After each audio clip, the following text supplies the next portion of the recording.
Guys, sa mga rank ni DIY, meron po tayo ditong repair na LED TV. Ito po ay Samsung. So, testing natin ito. Nasa 40 inch po ito. Testing natin ko para malaman natin anong problema nito. So, ito, saksak natin. Ayun. So, sa palagay ko ay backlight ito. Tumunog naman siya.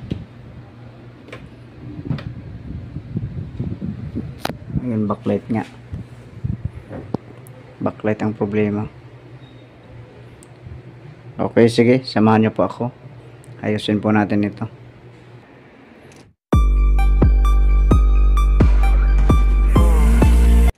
Okay, ito na, buksan na po natin. Yan, so may napansin lang tayo dito. Baka po yung connection papuntang backlight na supply ay baka na-open dahil ito may jumper na ano siya, kinarawang. Pero dito tinanggal nila yung sa indicator light nya tsaka sa sensor. So meron pa naman silang mga available dito na pwede nating hanapan. So kuha na lang tayo dyan mamaya. Okay, so ito muna unahin natin. Mamaya na lang ito. Dito tayo mag-focus sa power supply. So dahil pag sinaksak naman, tumutunog naman, mo-open, hindi umiilaw ang backlight. So dito tayo mag-troubleshoot.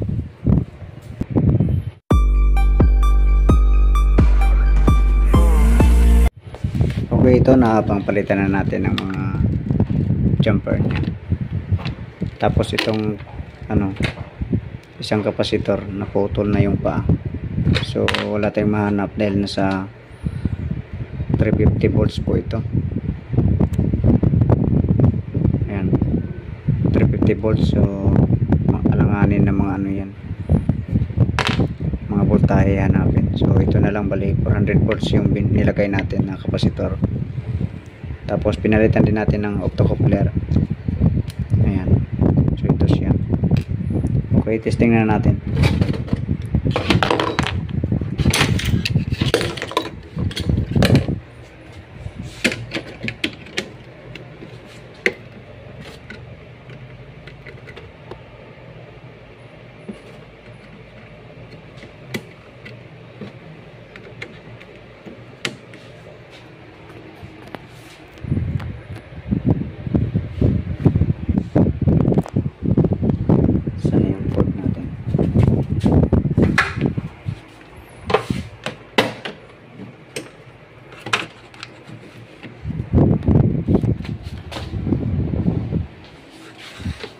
Okay, sige. Saksak natin. Ayun, umilaw. Ayun, umilaw na yung backlight.